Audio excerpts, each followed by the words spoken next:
Que dois-je faire pour régner? Ça, c'est le grand 1 de mon enseignement. Que dois-je faire pour régner? Que dois-je faire? Qu'est-ce que je dois faire pour régner? Comment je dois faire pour être un chrétien qui a de l'autorité sur les situations de la vie, qui a de l'autorité sur la nature, qui a de l'autorité sur la maladie, qui a de l'autorité sur le chômage, qui a de l'autorité sur la pauvreté, qui prend autorité sur le célibat, sur les situations de la vie, qui a du pouvoir sur ses semblables et qui a du pouvoir sur la création. N'oubliez pas que la création tout entière languit avec un ardent désir en attendant la manifestation des fils de Dieu.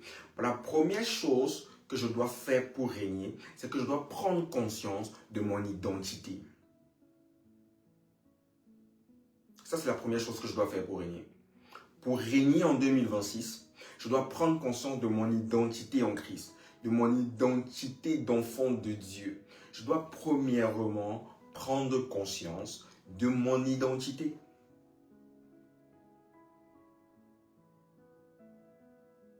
Ça, c'est le premier point. Sans compréhension de qui tu es, il sera difficile pour toi de poser des actions concrètes.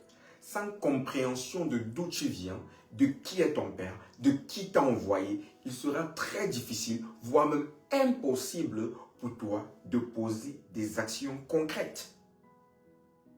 Parce que tu ne connais pas ton identité, tu ne sais même pas l'héritage attaché à ton identité.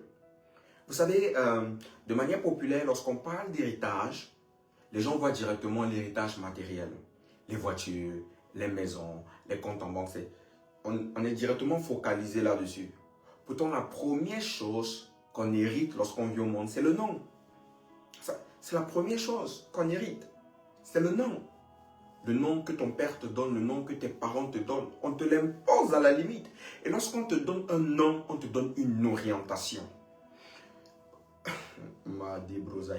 Quand on te donne un nom, on te donne une orientation. Et c'est fact.